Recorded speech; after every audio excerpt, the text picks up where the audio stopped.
Сточарството во Малешевскиот регион веќе изумира, но има и жени кои се уште не дозволуваат да запре производството на брендираните малешевско сирење и јагне.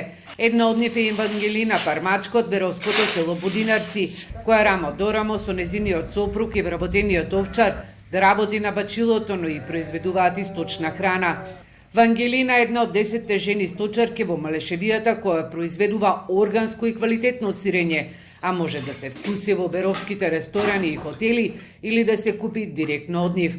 Таа е носител на земјоделско стопанство, а во овој период имаат и дополнително работа во фармата.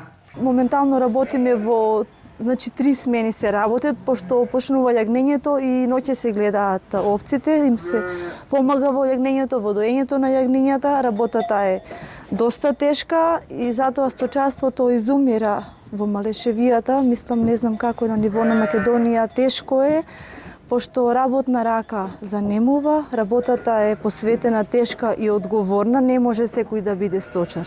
Семејството Пармачки имаат околу 600 овци, очекуваат за Велингден на пазарот да понудат околу 500 јагниња. Во сточарството и производството на малешевското сирење нема одмор. Вангелина вели се мора да биде точно и во одреден час, но и да се внимава на хигиената во млекарата. Дополнително се грижи и за финансиите, но и за аплицирање за субвенции и грантови.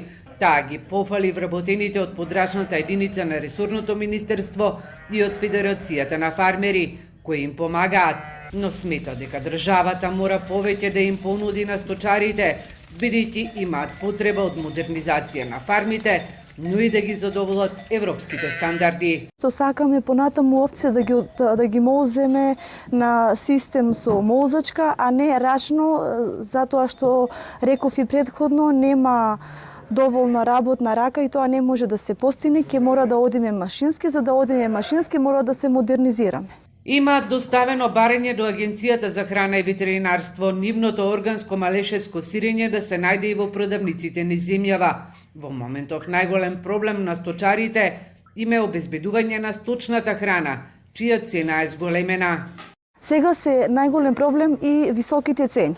Значи цената на нафтата, цената на храната, како што се житните култури и габестата храна, луцерката, сеното, значи тоа се дуплира, додека цената на јагнето малку одскочи, не е задоволителна. Значи за великденското јагне цената треба да се реши, да се каже која е цената и да се знае земјоделецот на која математика е. Не може така да се работи во неизвестно секоја година, ние да чекаме како ќе ни диктираат трговците. Семејството на Вангелина Пармачка овците ги одгледува во приубавата и живописна Малешевија, која изобилува со пасишта, а вкусот на сирењето е посебно од овој регион.